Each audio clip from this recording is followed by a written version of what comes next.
Face à la pénurie générale, certains d'entre nous récupèrent et recyclent les déchets d'une consommation à laquelle ils n'ont pas accès.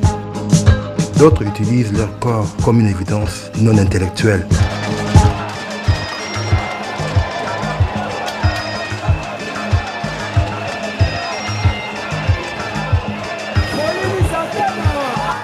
Les jeunes artistes,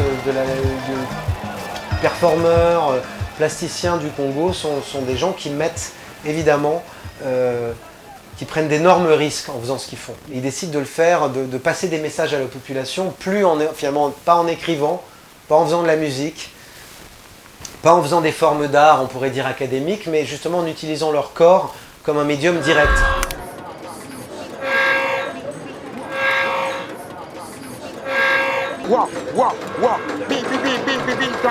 Ils sont débarrassés de toutes les écoles. Alors souvent on peut voir certaines œuvres de ces artistes et se dire ça ressemble, ça, on a vu ça là. Sauf que c'est pas vraiment le cas puisque ces artistes n'ont jamais vraiment eu accès à ce type d'histoire ou d'historicité. Et ils créent des choses qui sortent finalement de leur âme, de leur volonté d'artiste et d'une certaine façon ils le réinventent. Et finalement les artistes, ils deviennent les porte-parole d'une population meurtrie et souvent cette population rejette les artistes, les voit comme des sorciers, comme des gens qui sont justement des gens dangereux, etc.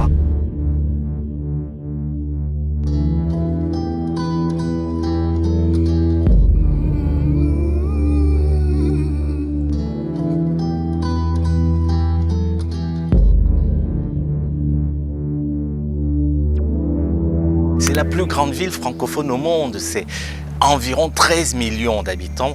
Il se crée quelque chose qui échappe à notre rationalité et qui en tout cas en termes de résultats, donne des choses absolument sublimes. L'art populaire, ou plutôt les arts populaires, sont en fait une synthèse de ce qu'on pourrait appeler les arts africains, ceux qui ont été inspirés par nos spiritualités, et puis l'art que je dirais occidental. Et c'est cette synthèse qui aujourd'hui, dans Kinshasa, est absolument sublimée par la jeunesse de ce pays. Et c'est la vitalité de cette jeunesse qui crée depuis les années 40 et 50 cette espèce de bouillonnement incroyable qui explose aujourd'hui à la face du monde.